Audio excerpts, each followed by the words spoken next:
हाम्रो नेत्र बिसी भाइको मुखार बिन्दुबाट चाहिँ तपाईहरुलाई एउटा रोचक कथा सुनाउँदै छौं। ल त सुरु गरौँ है त। ल अब चाहिँ कथाको आरम्भ हुँदैछ। आमाले चाहिँ छोरालाई चाहिँ ससुराली पठाइछिन्। ससुराली गएर चाहिँ भनिछिन् जहाँ घाम डुब्छ त्यहीँ पासा बस्नु छोरा भनेर पठाइछन् अरे। पठाउँदा फेरि छोरो चाहिँ ससुराली गयो। जाँदा जाँदा ठ्याक्क ससुरालीको घर पछाडि पुग्दा फेरि चाहिँ घाम अस्ताएछन्। घाम अस्ताएपछि त्यहीँ चाहिँ बसेछ रातभरि छोरो। अनि अब ज्वाइँ आउँदैछन् भनेर ससुरालीमा चाहिँ राति रोटी हालेछन्। सेलरोटी हालेका। सेलरोटी हाल्दा फेरि चाहिँ उनले जति रोटी हाल्छन् उति यिनका चाहिँ भाँच्दो रहेछ।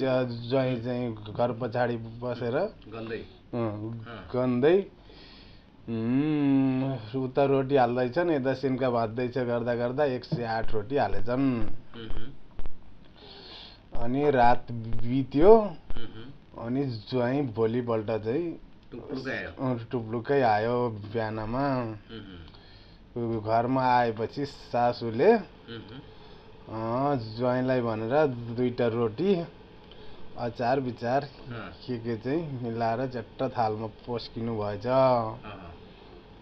त्यहाँबाट चाहिँ ज्वाइँले भन्नु भएछ कि रातभरिमा 108 रोटी पाके, मेरा थालमा जम्मा 2टा भनिदिनु भएछ। भनेपछि अनि चाहिँ सासूले चाहिँ भन्नुभएछ ओहो हाम्रो ज्वाइँ त एकदम चाहिँ पण्डित हुनुहुँदो रहेछ, जानकार भएको मान्छे, भविष्यवाणी जान्ने मान्छे हुनुहुँदो रहेछ भनेर चाहिँ प्रकाण्ड विद्वानै रहेछन्, पण्डितै रहेछन् भनेर चाहिँ यताउता चाहिँ हल्ला मचियो। हल्ला मचिएपछि त्यही क्रममा एउटा धोबीको गधा हराएछ। गधा हराएछ। त्यहाँबाट चाहिँ ससुराली मान्छेहरूले चाहिँ ए ल हाम्रो ज्वाइँले चाहिँ हेराउनुहुन्छ भनेर प्रचार भयो। अनि धोबी चाहिँ हेराउन आएको।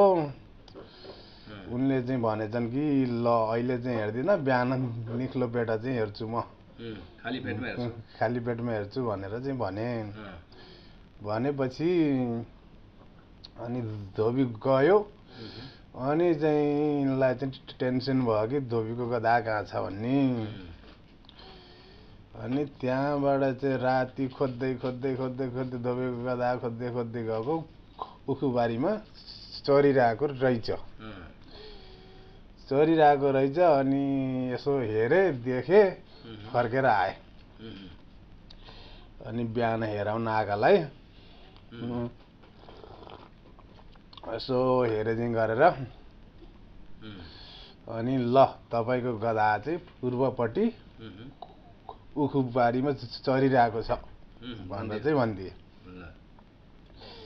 भनिदिएपछि अब खोज्दै गएका त्यो पनि चाहिँ भेटेपछि चाहिँ ओहो ज्वाइँले त चाहिँ एकदम जानकार हुनुहुँदो रहेछ भनेर जनहल्ला हुँदै गयो। झन् फैलियो। फैलिएपछि त्यही क्रममा रानीको सुनको हार हराएछ। अनि त्यो हल्लामा चाहिँ राजातिम यो खबर पुगेपछि राजाले निमन्त्रणा गरे, गाडसाड सब भेजे, पठाए लिनको लागि। अनि अब राजाले बोलाइसकेपछि जान्न भन्न पनि मिलेन। त्यहाँबाट चाहिँ गएपछि अब उनीहरूलाई थाहा थियो कि अब यिनले चाहिँ निक्लो पेटा हेर्छन्, बिहानमा हेर्छन् भन्ने कुरो। राति चाहिँ उनको सत्कार गरे। त्यहाँबाट चाहिँ बेड बिस्तारा लगाएर चाहिँ सुताए। त्यहाँबाट चाहिँ उसले चाहिँ मनमने कुरो खेलेको छ। निन्द्रा लागेको छैन। अब आउन त आए, अब कसरी भन्ने होला, भोलि चाहिँ मिस्टेक भयो भने त मलाई मार्छन् भन्ने भयो। त्यहाँबाट चाहिँ त्यही क्रममा एउटा श्लोक भनेको थिएँ, सिनका भाँची भाँची पण्डित भएँ धोबीको गधा उखुबारी पाएँ आयो निदुली तेरो काल भनेर चाहिँ श्लोक हालेको। जो चाहिँ ज्वाइँ चाहिँ थियो उनको नाम पनि निदुली थियो और जो रानी की सुसारे थी उनको नाम पनि निदुली नै रहेछ। संजोगले मिल्न गयो उसले त आफूले आफूलाई भनेको होला।